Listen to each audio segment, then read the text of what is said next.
রোহিঙ্গা বাংলাদেশ কেন এত রোহিঙ্গাদের আশ্রয় দিচ্ছে? তারা কোথা থেকে আসছে? কেন তাদের মাতৃভূমি ছেড়ে পালিয়ে যেতে বাধ্য করছে?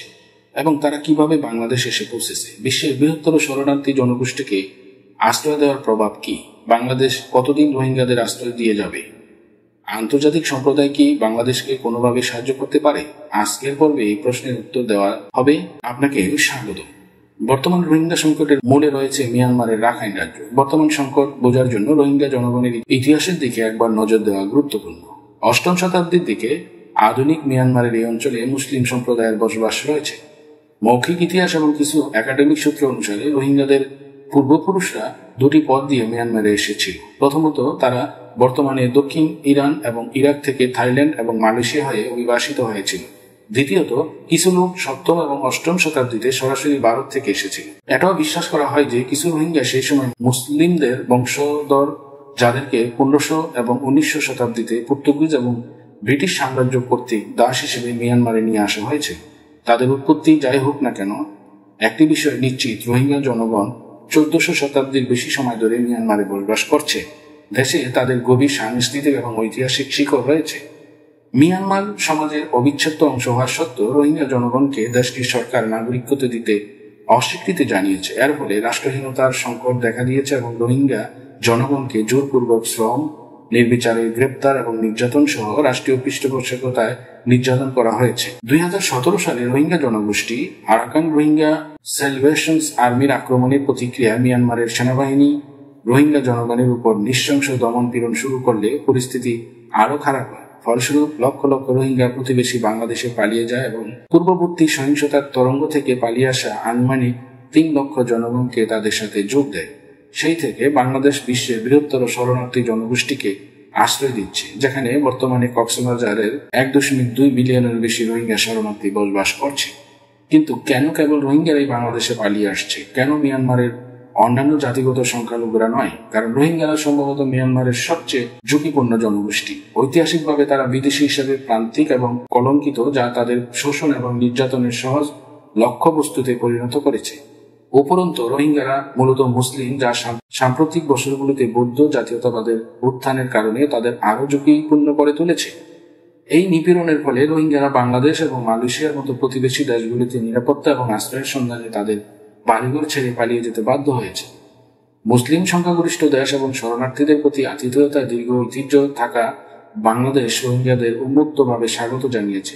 তবে হঠাৎ করে এত বেশি শরণার্থীর আগমন বাংলাদেশ সম্পদের উপর চাপ সৃষ্টি করেছে। সরকার শরণার্থীদের খাদ্য, পানি এবং অন্যান্য প্রয়োজনীয় সরবরাহ করতে হিমশিম খাচ্ছে। এছাড়া রোহিঙ্গাদের উপস্থিতি কক্সবাজারের স্থানীয় জনগণের সাথে উত্তেজনা সৃষ্টি করেছে, যার ফলে সহিংসতা এবং অস্থিতিশীলতার ঘটনা ঘটেছে। বিশ্বের বৃহত্তর শরণার্থী জনগোষ্ঠীকে আশ্রয় দেওয়ার ফলে বাংলাদেশের অর্থনীতিতে বিভিন্নভাবে গভীর প্রভাব পড়েছে। মূলত বিপুল সংখ্যক রোহিঙ্গা শরণার্থী বাংলাদেশের অর্থনীতিতে উল্লেখযোগ্য চাপ সৃষ্টি করছে। এত বিশাল জনসংখ্যার জনস্বাস্থ্য সেবা, শিক্ষা এবং খাদ্য নিরাপত্তার মতো মৌলিক পরিষেবা প্রদানের জন্য প্রচুর সম্পদের প্রয়োজন, যার ফলে উন্নয়ন প্রকল্প এবং দারিদ্র্য বিমোচনের উদ্যোগের জন্য তহবিল ব্যবহার করা যেতে পারে। শরণার্থীদের আগমন কক্সবাজারের পরিবেশের উপর প্রভাব ফেলেছে। সীমিত সম্পদের কারণে বর্জন নিষ্কাশন এবং স্যানিটেশন কার্যকরভাবে পরিচালনা করা চ্যালেঞ্জিং হয়ে উঠেছে, যার ফলে পরিবেশগত অবক্ষয় এবং স্বাস্থ্যগত ঝুঁকি সৃষ্টি হয়েছে।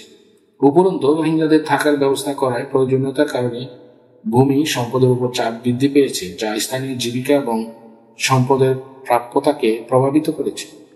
অধিকন্তু বাংলাদেশের রোহিঙ্গাদের দীর্ঘস্থায়ী অবস্থান সহিংস এবং সামাজিক সংহতি নিয়ে উদ্বেগ তৈরি করেছে। যদিও বাংলাদেশ সাধারণত একটি সহনশীল এবং অন্তর্ভুক্তিমূলক সমাজ, তবুও ভিন্ন সংস্কৃতি এবং ধর্মের শরণার্থীদের বৃহত্তর পরিসরে বসতি স্থাপন সামাজিক উত্তেজনা এবং বিভাজন তৈরির সম্ভাবনা রাখে। স্থানীয় জনগোষ্ঠী এবং রোহিঙ্গাদের মধ্যে উত্তেজনার উদাহরণ রয়েছে, যা সামাজিক সম্প্রীতি এবং স্থিতিশীলতার ক্ষতিগ্রস্ত করতে পারে।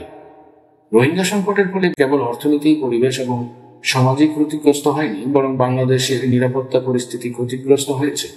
রোহিঙ্গাদের উপস্থিতি মানব পাচার এবং মাদক চোরাচালানের মতো অপরাধমূলক কর্মকাণ্ডের সুযোগ তৈরি করেছে। বাংলাদেশ এবং মিয়ানমারের মধ্যে ছিদ্রযুক্ত সীমান্ত মানুষ এবং পণ্যের সহজ চলাচলের সুযোগ করে দেয়, যা এটিকে অবৈধ কার্যকলাপের জন্য একটি ঝুঁকিপূর্ণ স্থানে পরিণত করে।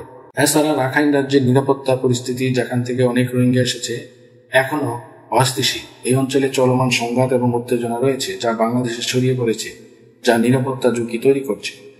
বাংলাদেশের রোহিঙ্গা সংকটের প্রভাব তাৎপর্যপূর্ণ হলেও বিষয়টি মানবিক দিকই স্বীকার করা গুরুত্বপূর্ণ।